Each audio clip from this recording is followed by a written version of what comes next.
Washington News and Talk. Jumlah kasus COVID-19 di Arab Saudi hingga Sabtu kemarin bertambah 364 kasus, sehingga total kasus COVID-19 sebanyak 4.033 kasus. Angka sembuh 720 dan angka kematian 52 orang. Sementara itu, pemerintah Arab Saudi mendesak semua orang yang memiliki gejala COVID-19 atau ingin memeriksakan diri agar menggunakan layanan self-assessment, penilaian mandiri dalam aplikasi yang telah diluncurkan pemerintah. Bagaimana situasi terkini di Arab Saudi? Kami sudah bersama dengan salah seorang warga negara Indonesia, WNI di Provinsi Khobar, Arab Saudi, Samsul Basri. COVID-19 update. Pak Samsul, bagaimana situasi di Arab Saudi hingga saat ini, Pak? Baik, Mbak Eni, terima kasih. Assalamualaikum. Waalaikumsalam warahmatullahi wabarakatuh. Ya, terima kasih. Situasi betul, pertama memang seperti yang tadi Mbak sampaikan, total kasus 4.033 dan yang meninggal 52 terhitung per kemarin, Mbak. Itu berdasarkan dari press release yang disampaikan dari kementerian terkait di Arab Saudi.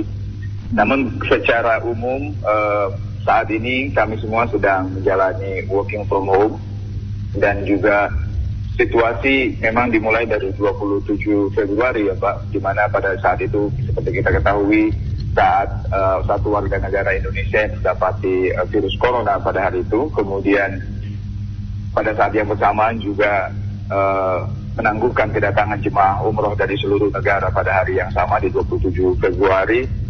Itu berlanjut kemudian terus sampai persiapan pemerintah Saudi hingga per hari ini kami dalam 24 jam curfew atau pembatasan wilayah. Nah, sebelum pembatasan 24 jam ini dibagi per wilayah dan kami ini wilayah yang terakhir baru kali ini dalam 2-3 hari ini kami curfew 24 jam. Sebelumnya kami curfew-nya mulai dari jam 19 sampai dengan jam 6 pagi. Sementara di wilayah lain, Mekah Madinah itu sudah 24 jam lebih dulu, Mekah Madinah Qatif, dan di tempat lain Damam itu dari jam 3. Yang perlu saya informasikan bahwa Khobar ini kurang lebih 1.300 km dari Mekah dan Madinah, kurang lebih 11 sampai 12 jam kita menyetir atau 1,5 jam menggunakan pesawat. Dan kondisi curfew-nya that's fine, kita oke, dan warga negara di sini kita juga teman-teman tetap saling kontak, bekerja dari rumah. Kalau kebetulan kami bekerja di sektor, saya kebetulan bekerja di perusahaan Amerika di bidang oil and gas, sehingga dari perusahaan pun kami secara intens mendapatkan guideline dan arahan hal-hal apa saja yang perlu kita lakukan.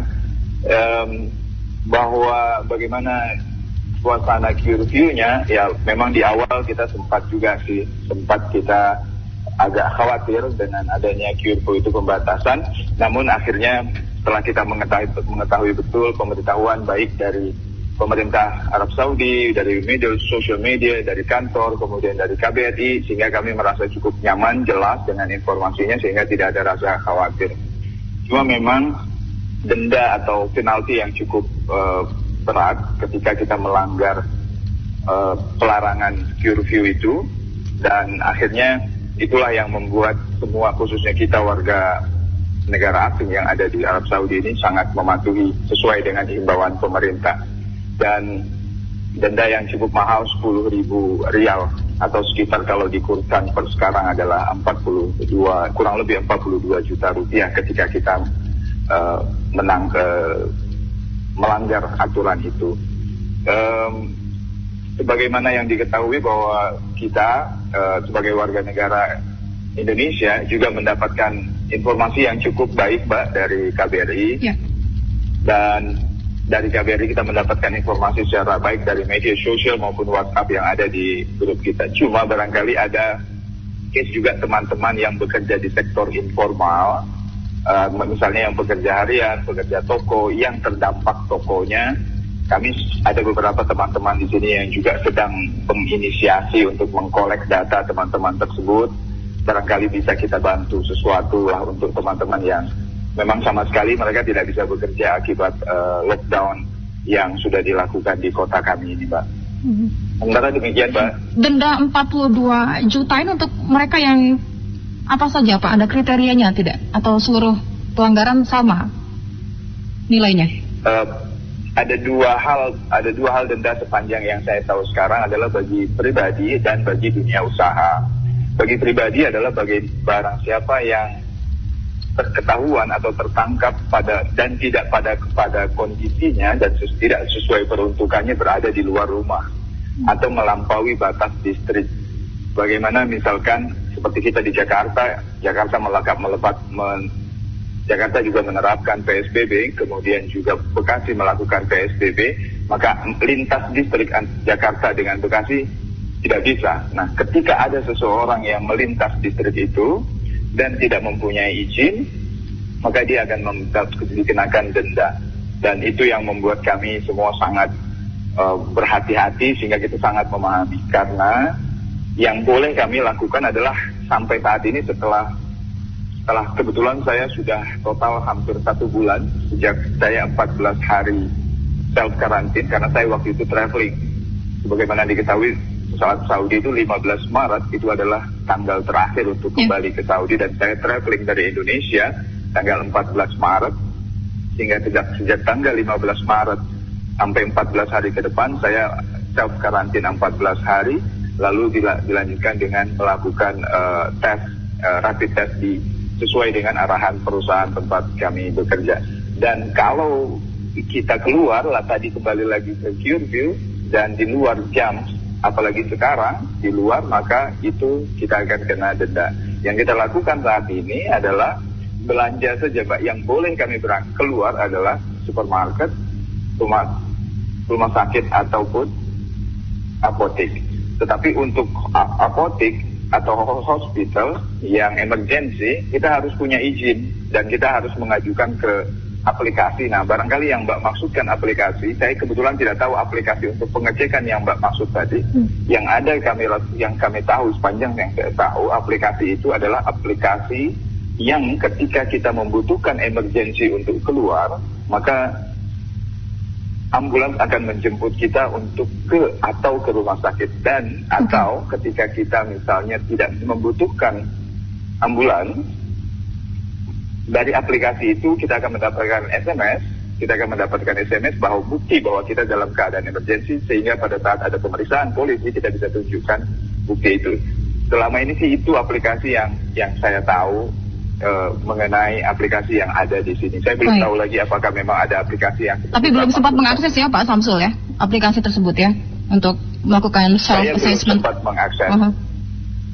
Sempat terjadi panik buying tidak Pak Samsul?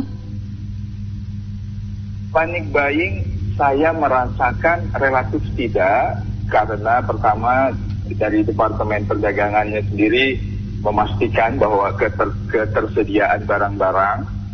Kemudian juga tidak ada yang kami merasakan tidak ada yang perlu kami lakukan panik buying, karena sesungguhnya kami tetap saja setiap hari bisa saja ke supermarket di distrik masing-masing. Sehingga misalkan seperti kita di Indonesia tinggal di Serpong di antara Serpong dengan BSD misalkan satu distrik itu masih oke, masih bisa. Tetapi ketika BSD sudah masuki ke Jakarta atau ke daerah Pondok Indah itu sudah tidak bisa misalnya. Nah, kami juga sama, antar distrik yang dibatasi sangat ketat masing-masing distrik, sehingga kita tidak perlu merasa khawatir untuk panik buying.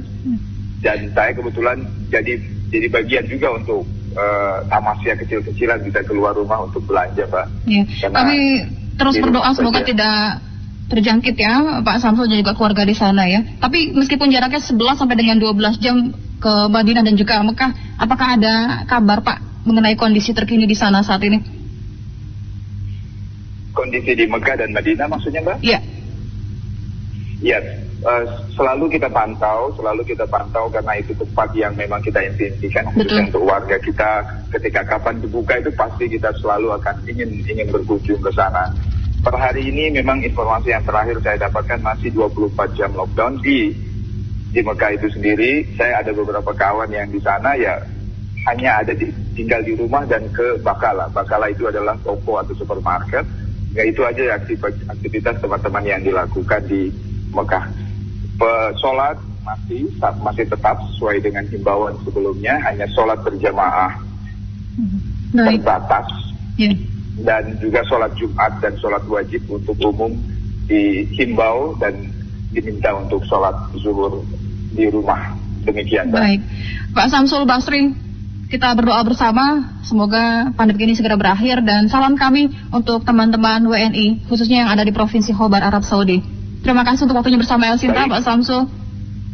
Terima kasih, mohon doanya, kita doakan semoga juga semua virus ini bisa selesai dan bisa kita selesaikan. Doa kami untuk keluarga dan teman-teman di tanah air juga.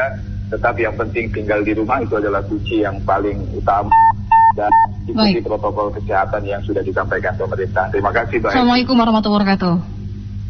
Waalaikumsalam warahmatullahi wabarakatuh. Salah seorang warga negara Indonesia WNI di Provinsi Khobar, Arab Saudi, Samsul Basri,